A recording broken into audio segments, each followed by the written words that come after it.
আমি শুধু চেয়েছি তোমায়। পর্ব সংখ্যা ৬১, শেষ অংশ। লেখনীতে সুরাইয়া রাফা। শুভ্র রঙা ধবধবে এক আকর্ষণীয় ট্রেল গাউন গায়ে চড়াতেই বিয়ের সাজসজ্জা সম্পূর্ণ হলো ঈশানীর। কয়েক হাত লম্বা ট্রেইলের এই ভলিউম গাউনটা ভীষণ ভারী, তাই তো আয়নার সামনে দাঁড়িয়ে সেটাকে সামলাতে গিয়ে বড্ড বেগ পোহাতে হচ্ছে তাকে। সামনের দিকে সামান্য ঝুঁকতেই হঠাৎ মনে হলো পেছনের চেইনটা খুলে গিয়েছে। অগত্যা পেছনে না ঘুরেই ডাকলো ও মেয়েদের, কেউ আছো? আমার পেছনের জিপারটা বোধহয় খুলে গিয়েছে, একটু ঠিক করে দাও না। ঈশানী যেহেতু বেসিক রাশিয়ান শব্দগুলো শিখে গিয়েছে, তাই টুকটাক কথোপকথনে সমস্যা হয় না খুব একটা। কিন্তু ঈশানীর ডাকে সাড়া দিল না কেউ, যার দরুন আবারও ডেকে উঠল রমণী, এখানে কি কেউ নেই? আবারও নিস্তব্ধতা। হতে পারে মেয়েগুলো সব ফ্লোরাকে তৈরি করতে ব্যস্ত, কিন্তু ঈশানীর কেন এমন লাগছে? কেন বরংবার মস্তিষ্ক জানান দিয়ে যাচ্ছে কারো তীক্ষ্ণ উপস্থিতির। মনে হচ্ছে যেন একজোড়া চোখ মোহাচ্ছন্ন হয়ে নিগুড় দৃষ্টিতে পরখ করে চলছে অবিরাম। বুকের ভেতরে অনিশ্চিত একটা শঙ্কা জেকে বসতেই তড়িৎ খেলে গেল সর্বাঙ্গে। অস্থির চিত্তকে প্রশ্রয় দিয়ে চট করে ঘুরে তাকালো রমণী। বিস্মিত কণ্ঠে ডেকে উঠল, রিস। ঈশানীর থেকে কয়েক হাত দূরে লেদারে মোড়ানো কাউচটায় উরুর উপর পা তুলে বসে আছে অ্যারিস। হৃদয়হীন নিষ্ঠুর এক ঠান্ডা রক্তের খুনি, অথচ ঈশানীর চোখে সে ভয়ঙ্কর এক প্রেমিক। অ্যারিসের পুরন্ত হাতের মুঠায় আবদ্ধ হয়ে আছে এক গুচ্ছ গাঢ় নীল গোলাপ। ঈশানী অবশ্য খেয়াল করেনি সেসব। বিস্ময় ভাবটা কেটে যেতেই সন্দিহান কণ্ঠে প্রশ্ন ছুড়ল, সাড়া দিচ্ছিলেন না যে? এতক্ষণে চোখের পাতায় পলক ফেলল অ্যারিস। তুলে রাখা পাটা অবলীলায় দোলাতে দোলাতে নিস্পৃহ কণ্ঠে জবাব দিল, দেখতে ভালোই লাগছিল তাই। স্বামীর এই একটুখানি মিষ্টতায় রমণীর নিখাত প্রতিমার মতো মুখটা আরক্ত হলো লাজে। নিজেকে খানিকটা গুটিয়ে নিয়ে রিনরিনে গলায় শুধালো, সুন্দর লাগছে আমায়? অ্যারিস জবাব দিল না। চেয়ার ছেড়ে এগিয়ে এসে ঈশানীর মুখোমুখি হয়ে দাঁড়ালো। গ্রীবাটা বাঁকিয়ে অনেকখানি ঝুঁকে উষ্ণ শ্বাস ফেলল ওর পরিপাটি মুখের ওপর। আকস্মিক উষ্ণতায় দুলে উঠল রমণীর ভিতর স্বতন্ত্র অন্তঃকরণ। চোখ বুজে বিপন্ন ভঙ্গিমায় জানতে চাইল, কি চাইছ? স্রেফ তোমাকে, আর কিচ্ছু না। মাফিয়া বসের হিমশীতল নীলদীপ্ত কণ্ঠস্বর। ধীরে ধীরে চোখ তুলল ঈশানী। আশাচ্ছন্ন গলায় শুধালো, একবারও তো ভালোবাসি বললে না? অ্যারিস সেই কথার প্রতিউত্তর করল না। প্রসঙ্গ এড়িয়ে হাতের নীল গোলাপগুলো এগিয়ে দিল ওর নিকট। রমণীর নীলাভ চোখে আমাবস্যার আধার থই থই করছে অভিমানী অশ্রু। তবুও ফুলগুলো দেখা মাত্রই একটু অবাক হলো সে। কৌতূহলী হয়ে বলে উঠল, এগুলো তো নীল গোলাপ। নীল রঙের যে গোলাপ হয় সেটাই তো জানা ছিল না আমার। কি ভীষণ সুন্দর। নীল গোলাপের সৌন্দর্যে বিপরীত হয়ে সেইগুলোকে আলতো স্পর্শে গালে ছোঁয়ালো রমণী। তৎক্ষণাৎ ভেসে এলো মাফিয়া বসের বিমুগ্ধ পুরুষালী কণ্ঠস্বর, very bold, just like your eyes. ঈশানীর চোখে হাসি, সেই মাদকীয় হাসিতে মোহাচ্ছন্ন হয়ে ওর ভেজা নরম ওষ্ঠপুটে আঙুল বোলায় মাফিয়া বস। ঠোঁট নাড়িয়ে কিছু বলতে যাবে, তন্মাধ্যে ওর গতিরোধ করল রমণী। আকস্মাৎ ধ্বনিত হলো শঙ্কিত কণ্ঠস্বর, তোমার হাতে রক্ত অ্যারিস। ঈশানীর রক্তশূন্য ফ্যাকাশে মুখের দিকে চেয়ে তৎক্ষণাৎ ওকে বুকে জড়িয়ে ধরল অ্যারিস। প্রথমে তাড়াহুড়া করে জিভের সাহায্যে আঙুলের ডগার রক্তটুকু চুষে পরিষ্কার করল। অতঃপর আলতো হাতে জামার চেইনটা লাগিয়ে দিতে দিতে ধাতস্থ করল ঈশানীকে, যেন কোনো নীরব সান্ত্বনা। তেমন করেই ভেসে এলো তার গভীর মন্ত্রমুগ্ধ কণ্ঠস্বর, জিজ্ঞেস করেছিলে না কেমন লাগছে? উত্তরটা আজ রাতেই পাবে, খুব গভীর রাতে। বাক্যটুকু শেষ হতেই ঈশানীকে অসমাপ্ত ধোঁয়াশার মাঝে রেখেই মেকআপ রুম ত্যাগ করল অ্যারিস। ঈশানীর মাঝে ভোতা অস্ফুট এক উৎপীড়ন, পুতুলের মতো সাজানো চোখ দুটোতে অজানা অভিমানের ঢেউ। অথচ নারী মনটা গলে তরল হয়ে গিয়েছে সেই কবেই। হৃদয় কুঠুরে এখনও হাওয়াই মিঠার মতো লেগে আছে অ্যারিস। তার পুরুষালী শরীরের ক্লোন মিশ্রিত সুঘ্রাণটাও নাকের ডগায় সুরসুরি খাচ্ছে ক্রমাগত। মাঝে মধ্যে ঈশানীর মনে হয় এই সুঘ্রাণটা পৃথিবীর সকল মাদকতার ঊর্ধ্বে। মানুষটা কাছে এলে এমন কেন উন্মাদ লাগে। তার গভীর কণ্ঠে যেন আফিমের আভাস, কানে এসে বাজলেই কেমন লজ্জায় গুটিয়ে যায় রমণী। যেন এক স্বঘোষিত কলঙ্ক হয়ে ঈশানীর সর্বাঙ্গে মিশে আছে তার অস্তিত্ব। এই মন পড়েছে আমার বড় দোটানায়, প্রেম বয়ে আনলো হঠাৎ দমকা হাওয়ায়, এই আশিকি কি করিল জাদু হায়। সাকুরা, আমার জীবনের একটুখানি পবিত্রতার উপমা তুমি, কঠোর নিষ্ঠুরতার আড়ালে আমার অব্যক্ত অভিমানের সাক্ষী, আমার অনিশ্চিত ভবিতব্যের পরিণীতা, কয়লার মতো কুলুষিত জীবনের একটুখানি প্রশান্তি তুমি, অদমনীয় নৃশংসতায় ডুবে থাকা এই পাথুরের হৃদয়ের অগ্নিদাহ। আগ্নেয়গিরির উৎপাত ঘটেছিল, তা এখন দাবানলের মতো অগ্রাসী। হৃদয়টাকে পোড়াও তুমি সর্বক্ষণ। Still feel a fire burning inside me. Yes, it's true. কিন্তু তবুও আমি তোমাকে চাই। প্রেম আমার, তুমি তো আত্মা, অংশ আমার। আমি এমনভাবে তোমাকে চাই যেমনভাবে পৃথিবীর কেউ কখনো কাউকে চায়নি। তুমি আমার কাছে রক্ত হীরকের চেয়েও অধিক মূল্যবান। আমার পবিত্র সরলতা, শুধুমাত্র আমি একমাত্র পাপ যা তোমাকে স্পর্শ করার ক্ষমতা রাখে। এর বাহিরে কোনো পাপাচারের ছায়া কখনো পড়বে না তোমার শরীরে। তোমার পবিত্র সত্তা সবসময় পবিত্রই থাকবে। যদি কখনো প্রচণ্ড ঝড় আসে আমি ঢাল হয়ে রুখব। যদি ব্যর্থ হই তবে প্রমাণটা দিয়ে দেব। তবু তোমাকে নয়, তুমি বরং আমাকে পোড়াও, নিজের সংস্পর্শে শাস্তি দাও। আমি শান্তি ভেবে পুরোটাই গ্রহণ করে নেব। তবুও এই মরীচিকার সঙ্গী হয়ে থেকো আধার দুনিয়ায়, যেমন করে থাকে অমোচনীয় কালো দাগ। আমি শুধু তোমাকে চাই। কাচের তৈরি স্বচ্ছ ওয়াকওয়ে ধীরে ধীরে দীপ্ত পায়ে হেঁটে আসা এক ভুবন মোহিনী নীলাক্ষী রমণীর পানে আচ্ছন্ন দৃষ্টিতে চেয়ে অ্যারিস ইউভান মনে মনে গেঁথে চলেছে একের পর এক অব্যক্ত পঙ্কোক্তি। কেবলমাত্র দৃষ্টির দৃঢ়তা দিয়ে যাচ্ছে হাজারো দ্বিধাহীন অঙ্গীকার। নিজের নামে দলিল করে নেওয়া স্ত্রীকে আজ এই বধূবেশী সজ্জায় দেখে ওই বুলেটবিদ্ধ হৃদয়টাতে কি ভয়ঙ্কর ঝড়টাই না বয়ে যাচ্ছে, সেই সব তার কঠোর চিবুক আর শূন্য চোখ দেখে বুঝে ওঠা দায়। ওদিকে তুষার ছিল সাবলীল, তার ঠোঁটের কোণে সৌজন্যের নিস্তেজ হাসি। কেবল অপলক চেয়ে আছে ওয়াকওয়ে ধরে হেসে আসা ঈষৎ সোনালো চুলের রুশ মেয়েটার দিকে, ওর হবু স্ত্রী। তামাটে বর্ণের তুষারের পানে এহেন গোলাপি চেহারার টুলটুলে রমণী মানাবে তো? এক মুহূর্তের জন্য আশ্চর্য এই প্রশ্নটা খেলে গেল তুষারের মস্তিষ্কে। ওদিকে দুই পাশের অতিথিদের পূর্ণ দৃষ্টি স্টেজের অভিমুখে হেঁটে চলা ব্রাইডদ্বয়ের গমনের পথের দিকে। I have death every day waiting for you, darling, don't be afraid. I have loved you for 1,000 years. I'm waiting for 1,000 years. Cristian পেরির সুমধুর কণ্ঠের তালে তালে পা মিলিয়ে শুভ্র রঙা লং ট্রেইল ফ্লোর টাচ গাউনকে অবলীলায় জমিনে ছড়িয়ে রাজকীয় বেশে হাঁটছে তারা। হাঁটার তালে ভলিউম গানের ঝড়-জ্বালা প্রস্ফুটিত ফুলের মতোই ছড়িয়ে পড়ছে চারিদিকে। মাথার হেড পিসের সঙ্গে লাগোয়া স্বচ্ছ সাদা ভেলভেটও তার সামিল। দুজনার সাজ একই, সৌন্দর্য একই। একজন যেন শুভ্রতায় মোড়ানো প্রশান্তির ছোঁয়া, আর অন্যজন দীর্ঘ রাতের শেষে নেমে আসা সদ্য ভোরের নরম উষ্ণতা। একই ছন্দে একই তালে নিজেদের ভালোবাসার মানুষকে নিশানা করে এগিয়ে চলছে দুজন।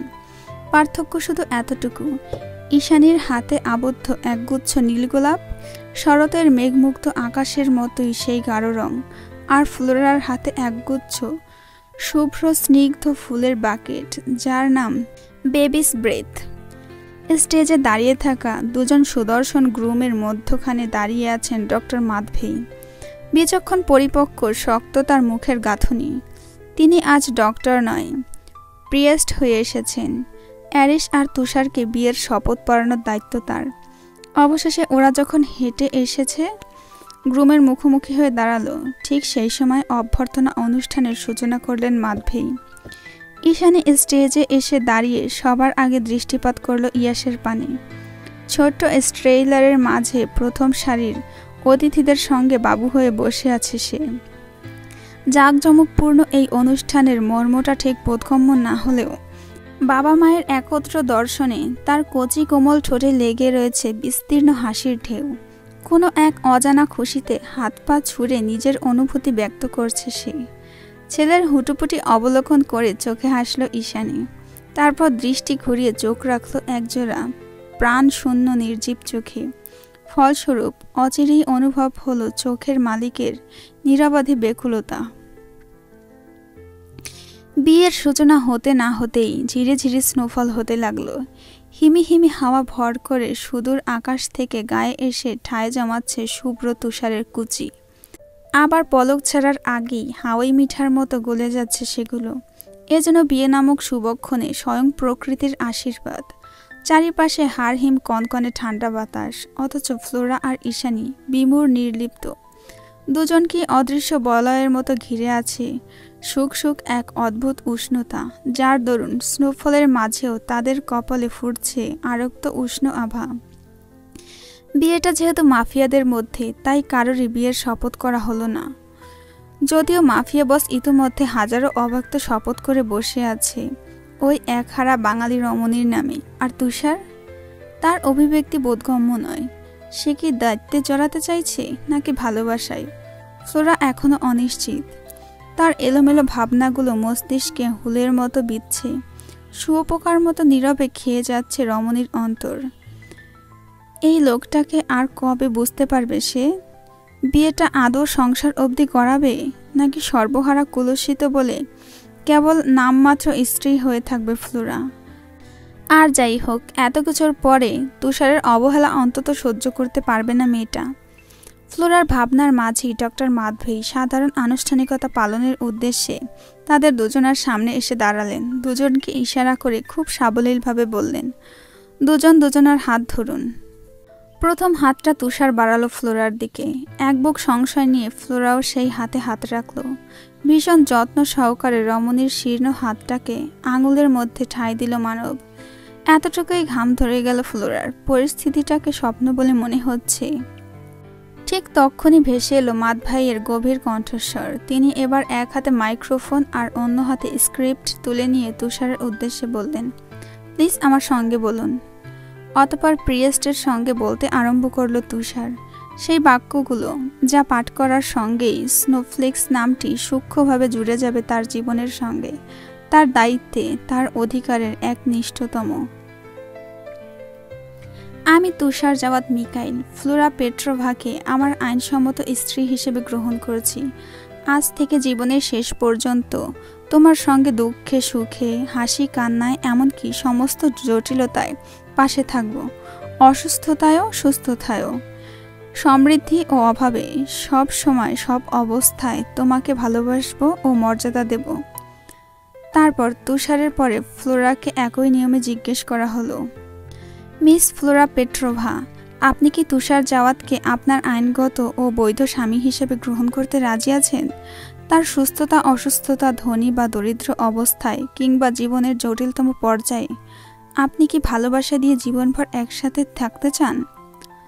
ফ্লোরা নির্লিপ্তে শুনে গেল। ধীরে ধীরে মানস্পটে ভেসে উঠল একের পর এক কলুষিত স্মৃতির অধ্যায়। মনে পড়ে গেল সম্ভ্রমহীনার সেই বিভীষিকাময় রাতের কথা। সেই রাতে চেতনা থাকলে বোধহয় জীবনটা আর রাখা হতো না। সর্বহারা নরকীয় জীবন রেখেই বা কী লাভ? পরবর্তী দিনগুলোতেও একই ভাবনায় বুঁদ হয়েছিল ফ্লোরা। সর্বদা হাসি খুশি প্রাণোচ্ছল রমণীর মস্তিষ্কে গোলকের মতো ঘুরপাক খেতে লাগলো আত্মঘাতীর নানাবিধি কৌশল। তখনও কি জানতো জীবন ওকে আরও একবার এই সুযোগ দিবে? এই তো সেই মানুষটা ওর সামনে দাঁড়িয়ে, যার 2 ফোঁটা অশ্রুজলের বিনিময়ে নিজের কলুষিত অধ্যায়কে চিরতরে মাটি চাপা দিয়েছে রমণী। ধীরে ধীরে হয়ে উঠেছে নির্জীব পেইন্ট হাউসের সেই চঞ্চলতা হরিণী। শুধুমাত্র তার একটুখানি হাসিমাখা মুখ দেখার জন্যই তো আজ এইখানে কোণের সাজে দাঁড়িয়ে আছে ফ্লোরা। জীবন তাকে সুখ দিক কিংবা না দিক, তুষারকে তো দিয়েছে। এই বা কম কিসে? হুট করে স্রোতস্বিনী নদীর মতো কুলকুলিয়ে সাহস সঞ্চারিত হলো রুশকন্যার নাজুক বুকে। ভয়, দ্বিধা, সংশয় সব কিছুকে দূরে ঠেলে দিয়ে আস্তে আস্তে মুখ খুলল সে। জীবনটাকে তুষারের নামে বাজি ধরে দীপ্ত কণ্ঠে বলে উঠল, ইয়েস আই ডু। ওদের দুজনার সম্মতি গ্রহণ শেষে অ্যারিস ঈশানীর দিকে চলে গেল মাধবী। একইভাবে তাদের বিয়ের শপথ সম্পন্ন হলো। কোনো প্রতিশ্রুতি নেই, কোনো বাক্য নেই, কেবল দৃষ্টির মিলনে আদান প্রদান হয়েছিল এক পৃথিবী সমান অঙ্গীকার। ঈশানীকে যখন শপথ পড়ানো হলো তখন তার চোখ দুটো ছিল প্রাপ্তির ঢেউ। অধরা এক মরীচিকার উপস্থিতিতেও যে মনের আঙিনায় আলোক রশ্মির প্রস্ফুটন ঘটানো যায় তা বোধহয় আজকের আগে জানা ছিল না রমণীর। চারিদিকে সুখ সুখ হাওয়া বয়, বুকের ভেতরে টিপ টিপ করে ঝরে পড়ে অনুভূতির বৃষ্টি। মনগহীনের এহেন অযাচিত উচ্ছ্বাস দেখে ঈশানীর প্রিয়সী মনটা হুট করেই আবেগপ্রবণ হয়ে ওঠে। হৃদয়ের সমগ্র সংশয় ভুলে সে স্বগক্তি করে আওড়ায়। কে বলেছে তুমি মরীচিকা? তুমি তো অধরা নও, তুমি তো বাস্তবে রয়েছ। এই যে আমার সর্বাঙ্গে কলঙ্ক হয়ে মিশে গিয়েছ, আমার উদরে জন্ম নেয়া ওই ছোট্ট প্রাণের মাঝে অস্তিত্ব হয়ে তাকিয়ে আছো। ঋষ, তুমি আমার জীবনের সেই অমোচনীয় কলঙ্ক যা আমি নিজ ইচ্ছেতে গায়ে মেখেছি। এর বিনিময়ে যদি তোমাকে পাওয়া যায় তবে তাই হোক। একটু আধটু কলঙ্ক তো চাঁদেরও থাকে বলো। সেখানে আমি তো এক তুচ্ছ রমণী। সংসার হোক কিংবা না হোক, তুমি সর্বদা আমার নাজুক হৃদয়ের প্রেম প্রেম বিষণ্ণতা, আর আমি তোমার আধার জীবনের একমাত্র পরিণীতা। এরকম হাজারো না বলা প্রতিশ্রুতি আর জলে ভেজা চোখ নিয়ে ঈশানী নিজেও গ্রহণ করল তার স্বামীকে। অতঃপর নিজের জায়গায় ফিরে গিয়ে মাইক্রোফোন হাতে তুলে নিলেন ডক্টর মাধবী। ব্রাইড এবং গ্রুমকে ইশারা করে বললেন, এবার আংটি বদলের পালা। আপনারা নিজেদের সঙ্গীকে আংটি পরিয়ে নতুন জীবনে আমন্ত্রণ করুন। প্রিয়েস্টের অনুমতি সাপেক্ষে অ্যারিস হাত বাড়িয়ে ঈশানীর শীর্ণকায় হাতটাকে মুঠোয় পুরে নিল। তারপর মখমলে মোড়ানো আকর্ষণীয় বক্সটা খুলে সাবধানে আংটি পরালো তার অনামিকায়। সেই আংটি যেটা বছরখানেক আগে ব্ল্যাক হোলের একটা জীর্ণ কফি টেবিলে রেখে এসেছিল ঈশানী, অ্যারিসের দেওয়া সবচেয়ে দামি উপহার, ব্লাড ডায়মন্ড। রক্তিম এই হীরের দুটি এসে চোখে লাগা মাত্রই ধরফরিয়ে উঠল ঈশানী। রক্তশূন্য মুখে জিজ্ঞাসু দৃষ্টিপাত করল অ্যারিসের পানে। অস্থির হয়ে বলল, এটা তো ব্লাড ডায়মন্ড অ্যারিস। এটা ভীষণ অদ্ভুত, আমার ভয় করে। ঠিক ধরেছ, এটা অদ্ভুত। আর অদ্ভুত বলেই তো শুধু তোমার জন্য। মাফিয়া বস রিস্কার ওয়াইফ, কুইন অফ পাইথন প্যারাডাইসের হাতেই একটা ব্লাড ডায়মন্ড নিয়ে ঘুরবে না তা কি করে হয়? কিন্তু এটা অনেক রিস্কি অ্যারিস, আমি পারবো না এটা সামলাতে। ঈশানীর বাক্য শেষ হতেই ধ্বনিত হলো মাফিয়া বসের গমগমে আওয়াজ। আমি আরও বেশি রিস্কি, আমাকে যেহেতু সামলাতে পারো এটা কেউ পারবে। কথায় না পেরে তপ্ত শ্বাস ছাড়ল ঈশানী। সেটুকুও বৃথা যেতে দিল না হিংসুটে মাফিয়া বস। আংটি পরানো হতে না হতেই তার খড়খড়ে রুক্ষ ঠোঁটজোড়া এসে আকস্মাৎ নোঙর ফেলল রমণীর ভেজা নরম তুলতুলে ঠোঁটের ভাঁজে।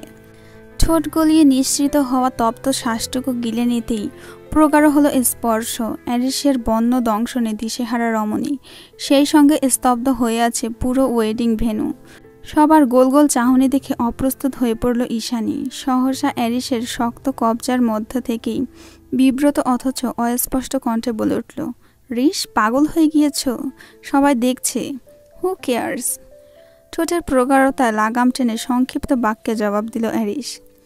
তারপর আবারও সেই বন্য উন্মাদনা। ঈশানী অসহায় বোধ করল।